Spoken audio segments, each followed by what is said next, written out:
Thanks for coming today. My name's Sean. I'm from a company called AxoMem. And this morning I'm going to be talking about how we are using Unity to visualize business data. So a little bit about me. I've been 25 years in enterprise IT. Started with Accenture many years ago in technical architecture, enterprise architecture, IT strategy. Moved to Singapore 10 years ago into an IT strategy role and was writing position papers and board papers on data analytics and AI and all these interesting topics, but was missing actually doing the coding. So a few years ago I went out independent and started doing development and helping a large automotive manufacturer do some IT innovation topics, which has included visualization of a lot of business data, business and technical data.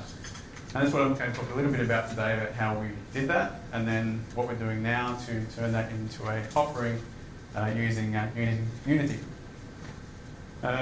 So what does a enterprise analytics solution look like? Typically, we've got a lot of different business data sources, and they're never in the format that you want them.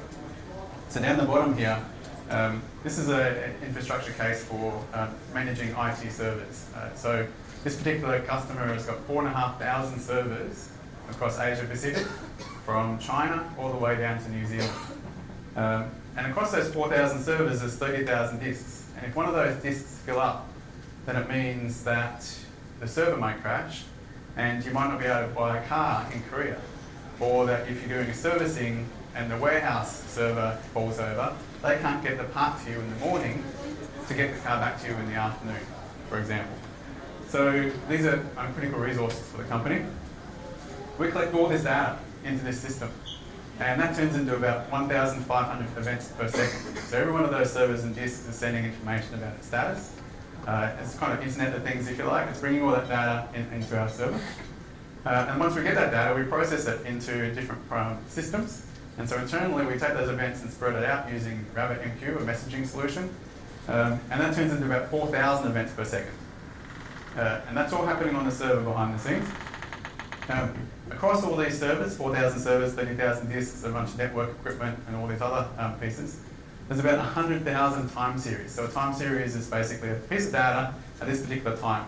And what was the status of this disk for I/O or for capacity at this particular time?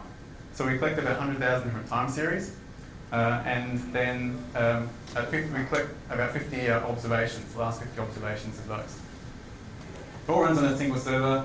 We developed it in-house and using open source software, using DevOps principles. So it's all built on using Git and iterative development. We did a release every 2 to 3 weeks and built that kind of from the ground up with some very basic use cases into a more complex solution. So how it works from an architecture perspective is down here we've got all these different IT systems, like ticketing systems, configuration systems like Atrium and SimDB, monitors, which tells us which we're getting all the event data from. So things like SCOM, SolarWinds, Qualys for doing security scanning. And then we've got some automation tools. So it's not just about bringing data in, but we also want to be able to trigger events into the environment.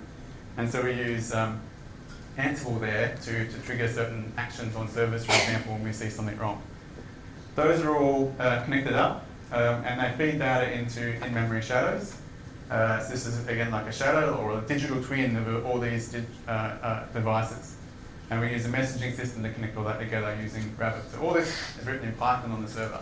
And I haven't even talked about visualizing data yet, right? Because then, even though we've got the data into the memory, we have to then do things like aggregate the data up. We have to do analysis to work out which of the disks, for example, are going to get full soon. We've got predictors that do the linear forecast to predict, is this disk going to run out of capacity in the next 4 hours? Right? And if it is, then we have actors. And so this is the thing that says, okay, I'm first going to try to extend this disk. And if that doesn't work after half an hour, then I'm first going to try and clean it up, and if that doesn't work after half an hour, I'm going to extend it. And it has to keep track of state, because every 7 minutes it's going to get another update that says, hey, I'm nearly full. And if we're not careful, then every time we try and do that, we'll extend the disk every 7 minutes. So it's got to keep track of state. So then we get into where we have the interaction with users. So these things now present information up into a web layer or an API layer. and that's where we use also Python, but also IIS. And the very top level, we've got the visualization systems, and for this client, we wrote them all in ThreeJS. Is anybody familiar with ThreeJS? One person, two, maybe three. So ThreeJS is an open source JavaScript library for doing 3D rendering in a browser. Quite powerful, but it's a lot of code. But the good thing about it is it's open source. And I'll talk a little bit about that later in terms of how it compares and contrasts with Unity and why we're now using Unity, or why we're converting for this product into Unity. But not only that, we also can feed data into a chatbot. So previously we built an infrastructure chatbot which could actually show the users, or they could talk to it on Skype for Business and get data out of the system that way. But also some of the alerts and things would also go out by regular things like email to say there's a problem with this server, or we send out graphs and things like that for issues in the environment. So this is kind of, a typical, I guess, enterprise analytics solution. We've got all these different connections into these different systems, and they're running at different rates. We've got to bring them into a system that's capable and fast enough to feed the 3D interface. One of the things we want to avoid is if we're using kind of the old traditional web app DB servers, and you've got a web page, for example, that might take 10 or 15 seconds to load sometimes when it's bringing a lot of data back from the server. Well, if they're in VR, you don't want to leave them hanging in a blank space, in a black space for 15 seconds while you're off on getting this database from a disk somewhere down in your infrastructure. It kind of leaves them stateless, if you like. At least if they're on the PC or a browser, they can look around, they can tweak their Twitter feed or their phone. But we want it to be a lot faster, and so that's why we're using in-memory systems to pull that data in and then make it available to the front end very, very quickly. Any questions or comments or thoughts on that so far? Please do ask questions if you stop me at any time. So what can we do with that data once we've got it into this layer? Well, this is some of the example visualizations. These aren't their ones from the particular client, obviously due to confidentiality. But we had, let me explain how some of these worked. We had a big globe like this, and in one globe we had one data center. So 1,000 servers were in this globe. And then we could cycle through different colors. So where you see red and orange here, so red might mean this server is nearly full, or it's got a CPU problem, or it's got a memory problem. So you can see kind of at a glance, there's a few servers there, there's a few orange. But then as you go through the different statistics, you could see, oh, we've got a bigger problem with this. There's more orange and red. So that kind of lets you see at a very high level if there's a problem or not with this particular resource. And we can, as I said, some of the China data centers, over 1,400 servers, we can put that all into one 3D view that they can see in a browser. When you want to drill down then, the second one here shows that because we've got all the connections from the CMDB, we can show what the relationships are between that server. So if one particular server is red, we can then see, okay, here's the other ones that it's connected to. Is there a problem with any of those? So we use this connection kind of model to kind of let them see those relationships. And then on the back end, on the AI side, those relationships are important because that's how we try to do correlation. And we see these connections, and so if there's a problem with this server, okay, let's follow that path, and we can use that information to try and work out where the root cause of a particular problem might be. And then the third level was when you get down to a particular server, if you think, okay, this is a server that's really got a problem, some of the servers have got over 400 different statistics. Everything from the CPU temperature to the CPU, how busy the CPU is, to what the swap rate is. And then on a very big system, it can actually have 96 different CPUs, and every one of those can be different. So then you can drill down, and this is an example of this showing a regular graph, like a 2D graph for a particular statistic, and you can then add in any of the statistics. So somebody with experience in the server might look at particular statistics to work out, okay, we've got a disk swap issue, or we've got a memory constraint, or we've got an I/O bandwidth issue, or we've got a network issue, which gives them then that information to then hopefully try and resolve that issue faster. The third view, or the fourth view we've got here is what we're now kind of expanding in. So we want to be able to show data in all these different layouts. And this is a geospatial view where we've mapped city data, and it can be country data or province data, onto a 3D version of the globe, and you can spin around. But I'm going to show you this now in a demo. This is what we built in ThreeJS, and now as part of my company, we're actually converting into Unity. But let me show you.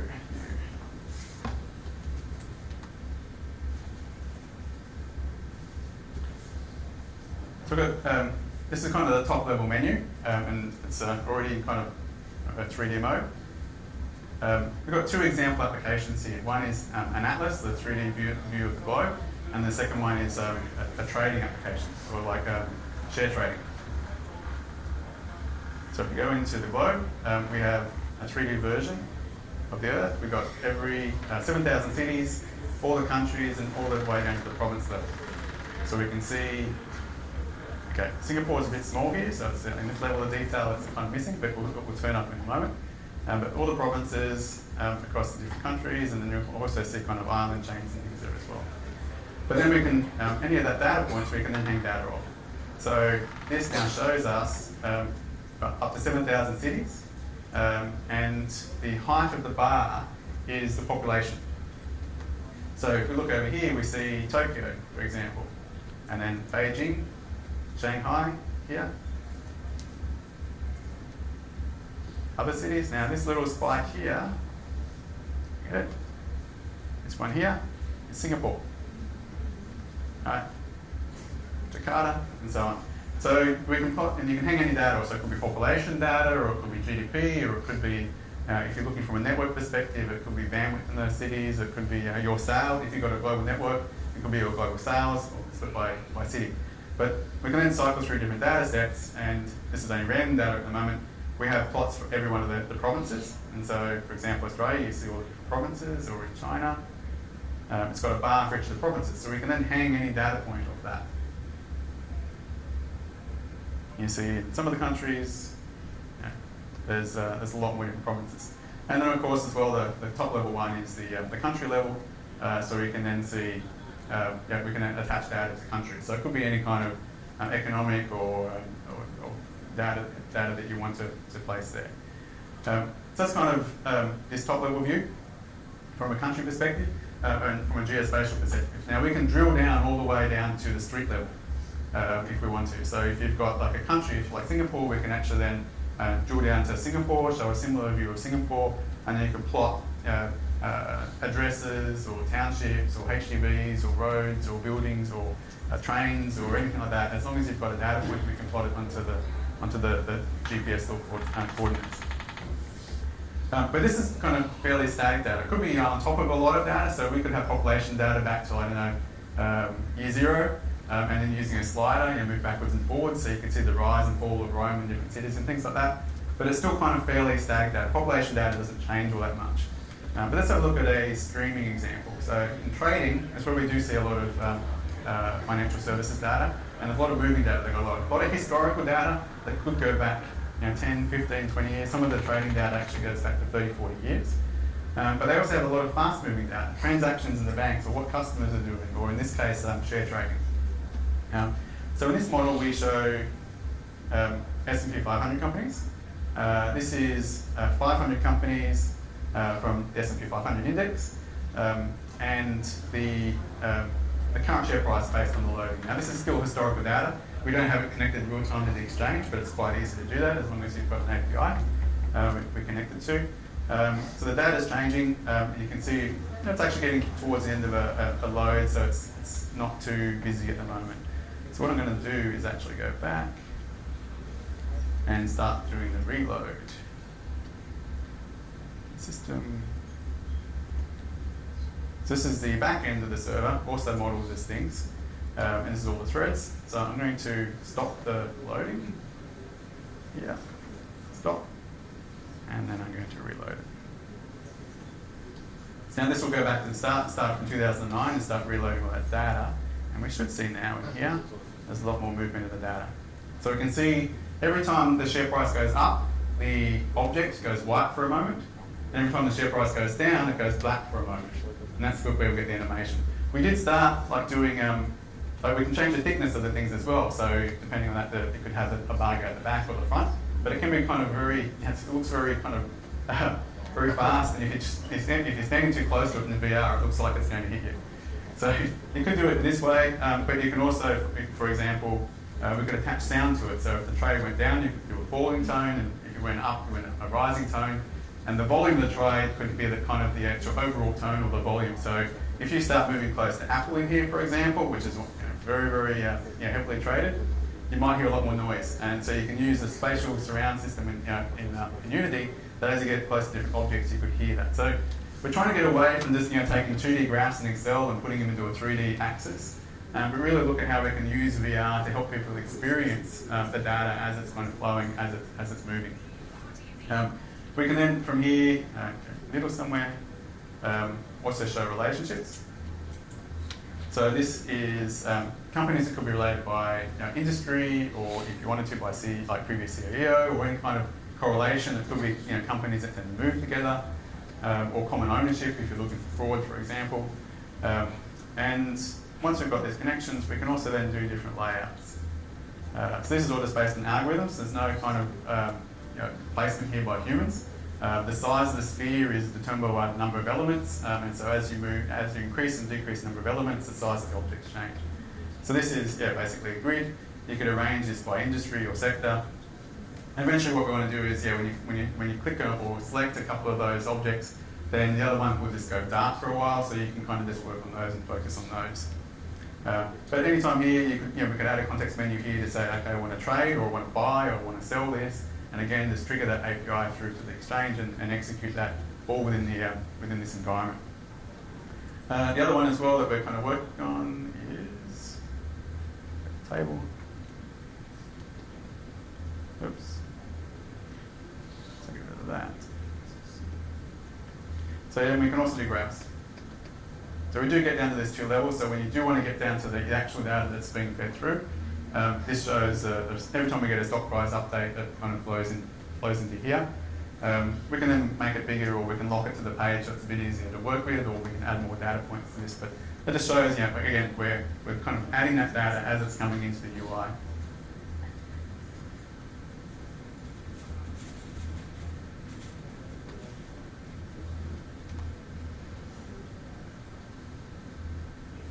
So that's kind of the UI on a PC. Let me just go back and talk a little bit more about the product, and then we'll do a get into how this can work in AR and where we've ended up. So that's what we just saw.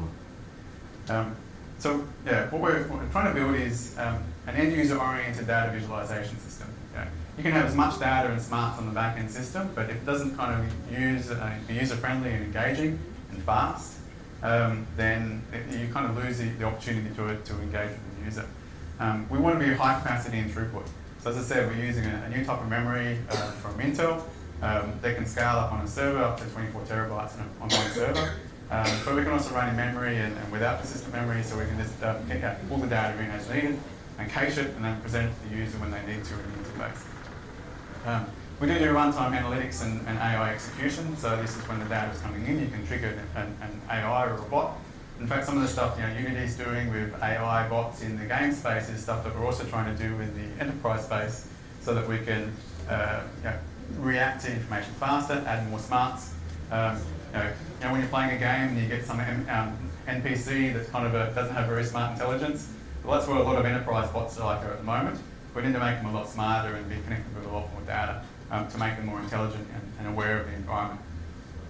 And we're IoT and graph oriented. So because we're not constrained by a disk or a database, we can build up very complex graphs in memory of all the relationships of all the data in the system, and then present it whichever ways are kind of applicable for the user. Now, because we're in Unity, because we've built this in Unity, then we can support any of the devices that Unity targets. So we've got this working in a web browser, in virtual and augmented reality, on iOS tablets. We can connect it and run it on a big high-spec workstation, just like a game executable, running a Windows executable. Wall touch and digital signage. This is quite common in enterprises where they've got like a big digital panel, and so you can walk up and start interacting with it that way, all the way up to room level displays. So if there's a way of controlling that, you can then show the data in that kind of environment. But that kind of leads to a point. So why did we change from ThreeJS? Well, ThreeJS is quite a good product. It's open source. You write JavaScript and then you can render it straight into the browser. It's quite easy to iterate. You don't have to kind of compile. And the long build times you've got when you're waiting for those, all the variants, the shaders to kind of run through. And when you're packaging, you don't have those kind of issues. And it's free. So the client that I was working with was very pro open source, and so we built a lot of the UIs. All the UIs you see here we were able to do in ThreeJS, but it is a lot more coding. It's not really kind of the GUI code, the GUI where you can connect events and systems and kind of render it in real time. You've got to write it all in JavaScript. So some of the reasons why we're building this product in Unity, one is because it's a real true multi-platform. The WebGL and ThreeJS works quite well in browsers, but it struggles with AR and VR, and there's definitely no support for Magic Leap and these other new devices. Or if it is, it's I guess behind where they're up to with Magic Leap and Unity, because they have a partnership. And you saw some of the statistics I put up in one of the main presentations about, the presentation in here about this, what penetration they've got, for example, with HoloLens. 91% of content on the HoloLens is done with Unity. And we need to find out what is a Magic Leap. But similarly, it's just that platform, write it once, and then you can deploy it. Now it's a little bit more complicated than that. So the core of the application, what you see here, is kind of common and shared across different systems. But the UI or the experience is different. On a PC, you've got a mouse and you can hover. And you hover over something and it can trigger something like a menu or a context or something like that. But on a tablet, you don't. Right? So now you've lost that opportunity. So do you do a long click? Or do you kind of ignore that and only put unimportant information on the PC? Then when you get into AR, you do kind of have hover. If you've got a finger, or if you've got a pointer like you'll see, you can actually hover. And so now you've got an event back. So across different kind of UIs and experiences, you've got different interaction models. Things that work in one context and don't necessarily work on the other. So that's one thing. The second thing is because each of the libraries is kind of quite large in terms of the Magic Leap libraries and then the Oculus libraries and then HoloLens as well. What I found was trying to pull them all into one project was difficult. It ended up becoming a very big project. It took a long time to compile. And then, even though you're kind of targeting Magic Leap, it was actually doing all your shaders for Oculus, right, when it's trying to compile, because it doesn't know which ones you're using. So what we did was actually carve it out into the core of it into its own directory, and then use mappings to bring the core library into the different environments, into the different targets for the different devices. And then the only thing we really had in those device-specific projects was the wiring to show the camera and to connect the Oculus, the Magic Leap controller to the events in the code, in the common code. So that way we could keep the code base small, especially for like the PC compiles and stuff like that, and that's where we do the iteration on the core. But then for the different devices, we could then have projects in all the different settings that are specific for that. That's what worked for us. I mean, there might be different ways you can optimize that as well, but that's how we've done it. Performance-wise, yes, there's a big gap. ThreeJS does work very well in Chrome, but for as you get through, for example, Edge and then down to IE11, then there's degrading performance. And then the issue, I guess, in enterprises is they tend to be behind. So the client I'm working for still has IE11 as their default. Even though a bunch of websites have actually now gone officially and said we're no longer supporting. Now they're migrating to Edge.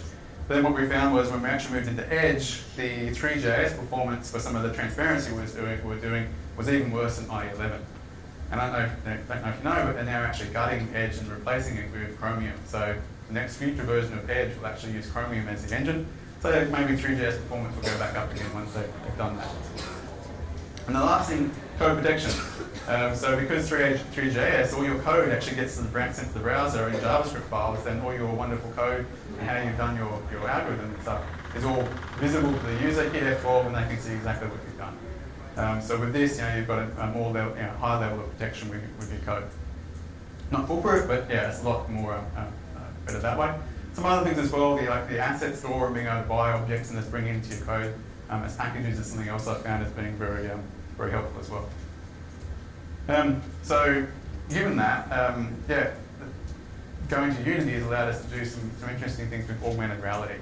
So what I'm going to show now, hopefully, if the demo guys are good to us, is what this looks like in the Magic Leap. I'm going to switch this across first. So hopefully you can see what I'm looking at.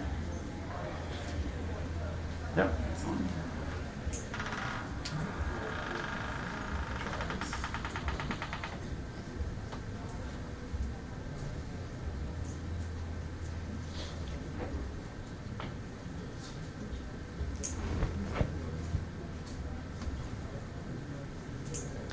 going to start off tethered because I don't trust the Wi-Fi just at the moment, just so we make sure we get started. Who's actually used the Magic Leap here? Hand up. A few people. Who's actually done development on it? So let me put this here.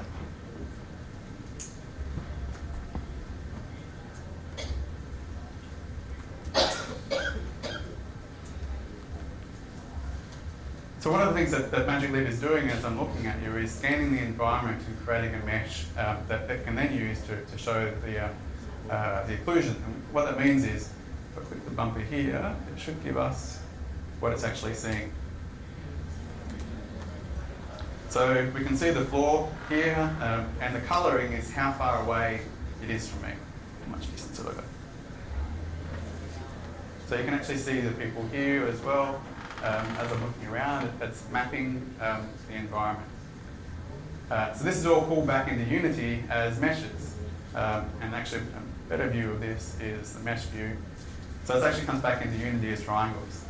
And that's now in the scene that you can then apply physics to or collision mesh to. So it's all got a collision mesh. So you can see now this little red dot in front of me. This is the controller. This is where I'm pointing, and that's this little red cube, and it's colliding with the mesh that's coming back from Unity, and it says, okay, that's where the floor is.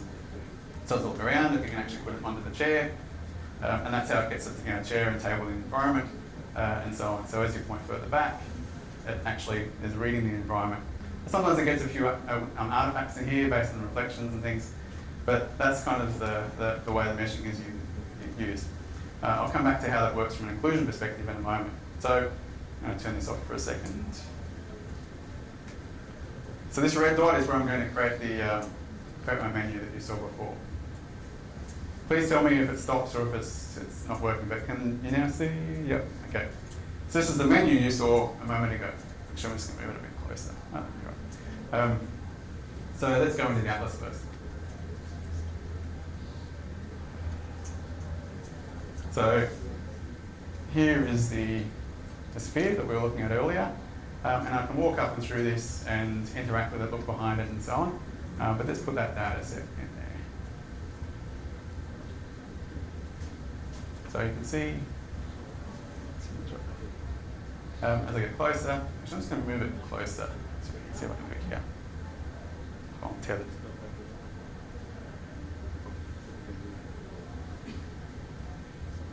Okay, pull the data set in. So if we're looking at Singapore before, well, that's what it looks like. And we can see Jakarta here. As I put the cursor in, you can actually see the collision with the objects actually at the country level as well.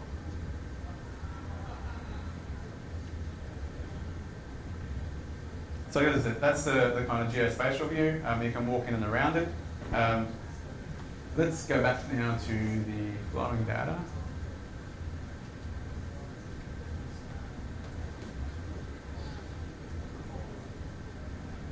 Okay, now that's kind of this big sphere that's right in front of me. You can't see it, but it's there. So now if I'm up on the object, I can click it, I can give it the graph. And you'll see that start coming in, and I can do the relationships. And so on.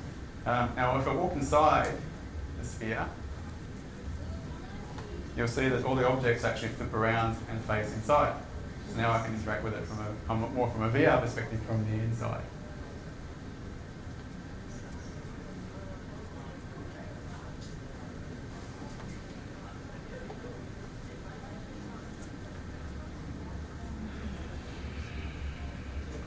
Go back. Actually, there's something back here. I'm going to just change this to a grid. So all the interaction models we saw before. Now, one thing that's interesting, you see over here, it's actually occluding over the top of the chair. Right? That part of the object is actually disappearing. So that's because the mesh that you saw before, Unity is using that to block that piece out. And just to get a better view of that, let's go back to the menu. So if I put the menu here, you'll see that also part of my menu is missing because it's actually flipping into the wall. and that's the mesh that we're using to see. We can now see the whole menu there. So what this is doing is actually changing the shader. So this is a shader that's showing dots. This is a shader that actually colors it black, or basically culls any of the color. And then this is the mesh that we saw before. So the mesh is also not transparent, you can see that. So these meshes actually used to help you debug what's going on with occlusion. So you don't usually normally use them in production, but they help you see what's going on when you're trying to work out why something is not rendering properly or not. Any questions or anything people want me to try while I've got this headset on? Nope. Okay. Okay. Let me take this off.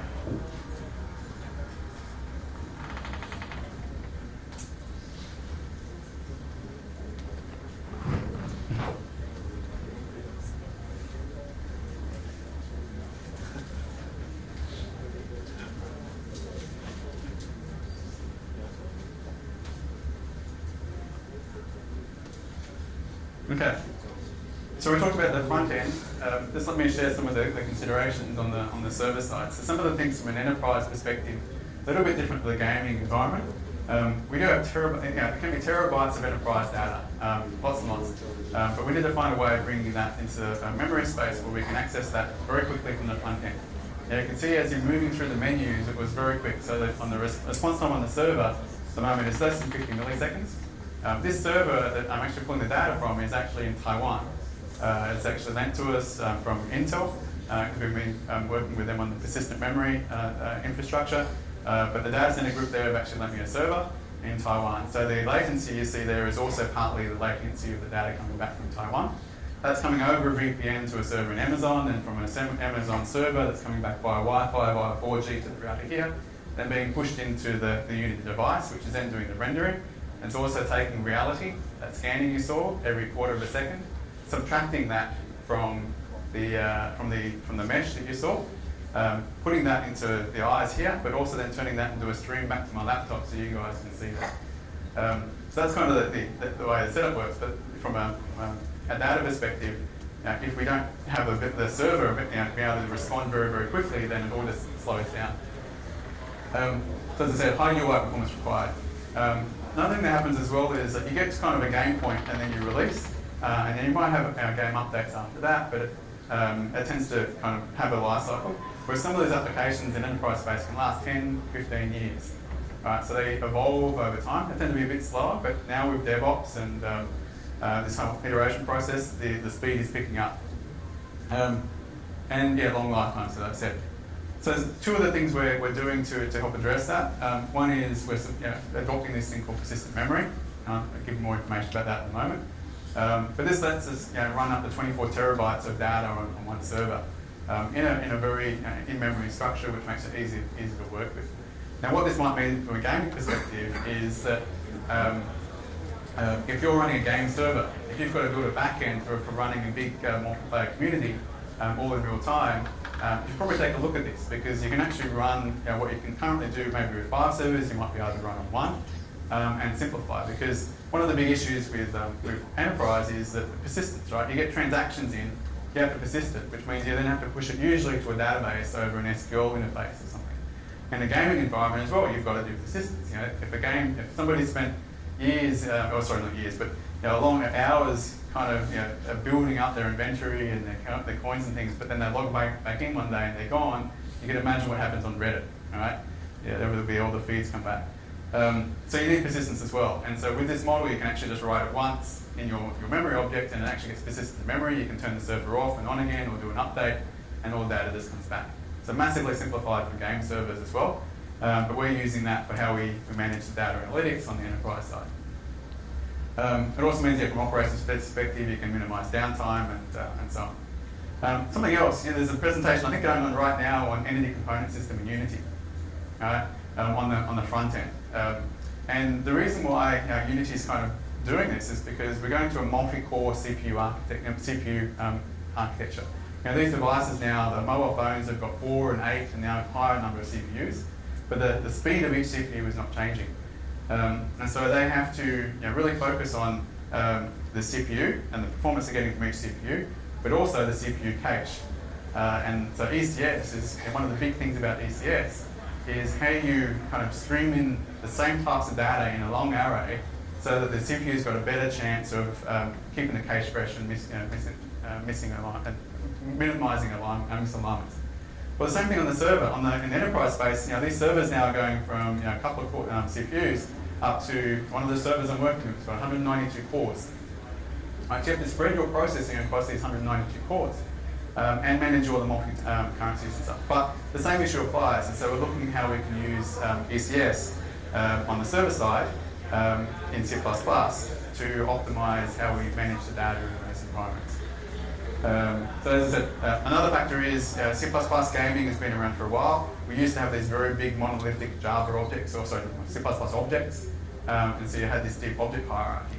Well, ECS is moving away from that and Unity is moving away from that, where you use the component system. So that's the component part. You just drop the components on that you need, but you don't have this long object hierarchy where you need to read this one object here, or this one value here.